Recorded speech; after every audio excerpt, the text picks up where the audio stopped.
नमस्कार, मैं अतुल आदित्य। आप देख रहे हैं मगधी बेला। मगधी बेला में आप सभी का स्वागत है। आज अथमलगोला प्रखंड के उस्मानपुर पंचायत के उत्क्रमित मध्य विद्यालय उस्मानपुर में कोरोना वैक्सीन के लिए कैंप का आयोजन किया गया था। इस अवसर पर चिकित्सा पदाधिकारी बीएन शर्मा और उनके टीम से हमने बात किया।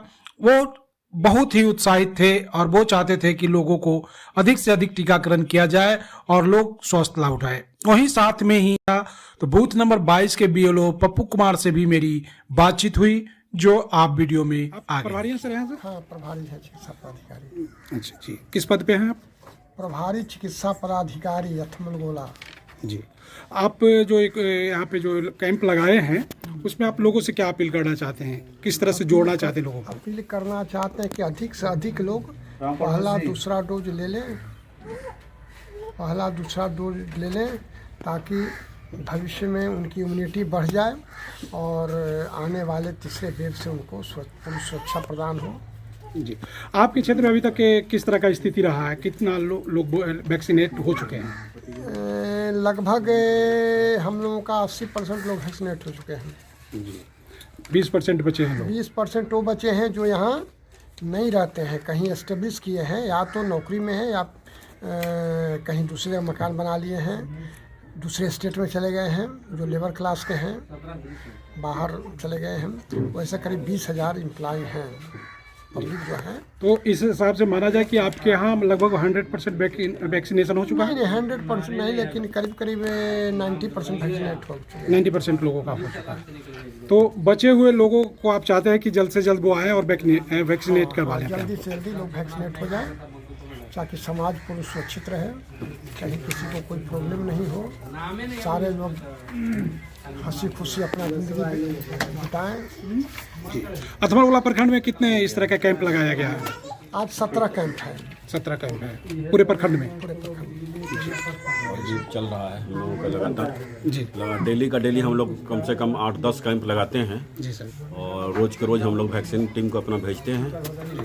गांव-गांव में जा रहा है, आंगनबाड़ी केंद्र पे जा रहा है, वार्ड में जा रहा है।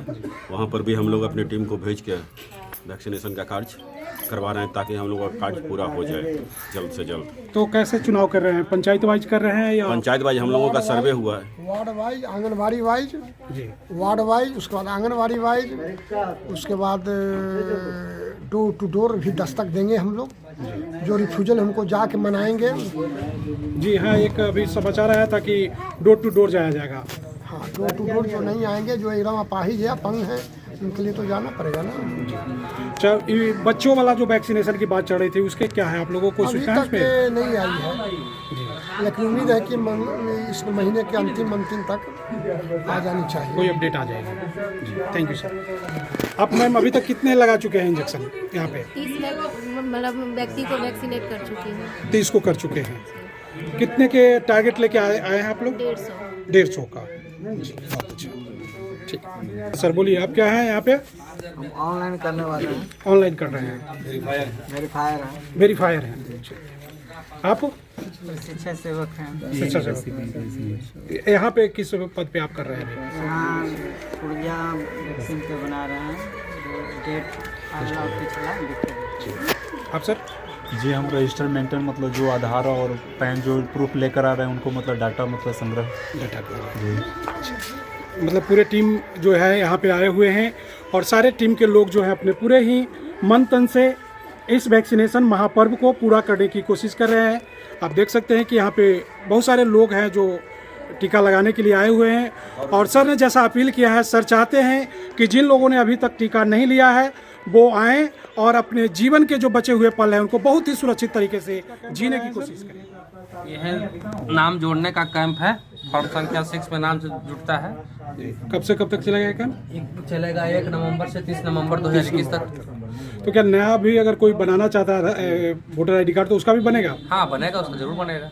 उसके लिए क्या प्रक्रिया है? उसके लिए आधार कार्ड या जन्म प्रमाण पत्र का कोई भी प्रूफ चाहिए, बन जाएगा। और नाम अगर जो जुड़वाना चाह रहा है या कुछ सुधार करवाना चाह रहा है? सुधार भी हो सकता है। सुधार भी कर, उसके लिए क्या प्रक्रिया है? उसके लिए आप सुधार करने के लिए आधार कार्ड का फोटोकॉपी, एक फ़ोटो लाएंगे। फॉर्म संख्या 8 में उनका नाम शुद्ध होगा, 6 में नाम जुटता है और 8 में शुद्ध होता है, 7 में नाम उनका कटता है, जिनका मतलब डेथ हो गए हैं या कहीं चले गए हैं। तो उसका क्या आधार है, कैसे नाम काटते हैं उसको, आपको सूची कहाँ से प्राप्त करते हैं? उनको गांव से या किसी से, मतलब हम BLO हैं, उनको पता करते हैं कि वो मर गए हैं तो उनका नाम काट दिया जाता है, या 6 महीना में नहीं रह रहे हैं यहाँ तो उनका नाम काट दिया जाता है। अच्छा, जो यहाँ नहीं रह रहे हैं 6 महीना से नहीं रह रहे हैं तो 6 महीना, मान लिया अगर कोई कहीं पे काम करते हैं, अगर 6 महीना नहीं रहते तो फिर उसका फिर क्या? वो आएंगे दुर्गा छठ पूजा में चाहे कोई में, तो उनका नाम फिर जोड़ दिया जाता है। तो एक तो लंबी प्रक्रिया हो जाएगी ना, फिर प्रोसेस फिर उनको करना पड़ेगा। नहीं, ऐसा कोई बात नहीं है, नाम उनका जोड़ दिया जाता है। अलहमदुलिल्लाह। ऑनलाइन भी जुड़ता है, एक ऐप है उसका गरुड़ा ऐप, इससे भी नाम जोड़ सकते हैं। ये ऑफलाइन है, ऑनलाइन भी नाम जुड़ सकता है। गरुड़ा ऐप। गरुड़ा ऐप।